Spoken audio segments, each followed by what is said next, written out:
حدیث دوم، قال رسول الله صلی الله علیه و سلم.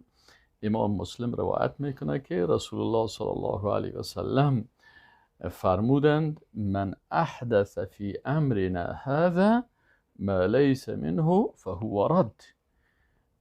این حدیث صحیح مسلم است. من احدث فی امرنا هذا، من هر کسی که احدث یک نوآوری بکنه فی امرنا هذا، یعنی در امر ما، این امر ما که امر دین ما هست، در این کسی چیز نوآوری بکنه، ما آنچه را بیاره داخل بکنه در دین، در عبادت الله، ما لیس منه، که او در دین اسلام عبادت گفته نشده است یا او عقیده در دین اسلام نباشه، فهو رد، پس این مردود است.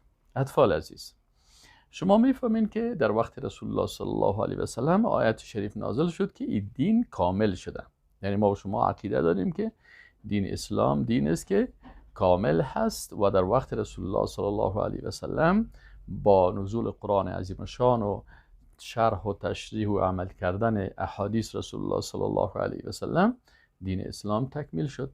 پس چیز عبادت نمانده، اونم عبادت است که رسول الله صلی الله علیه و سلم او را انجام داده، در قرآن عظیم شان ثابت است، در احادیث رسول الله صلی الله علیه و سلم ثابت است.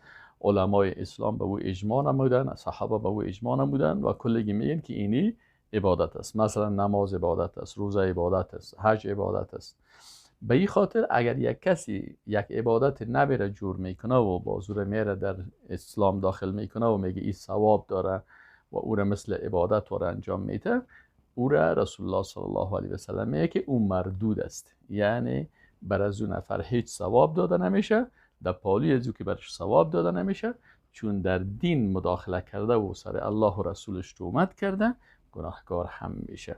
پس ما و شما همیشه کوشش میکنیم که عبادت خدا به مو شکل بکنیم که در قرآن عظیم الشان ثابت است و در احادیث رسول الله صلی الله علیه و سلم ثابت است و علما و فقهای اسلام او را بر ما و شما بیان کرده که این عبادت است.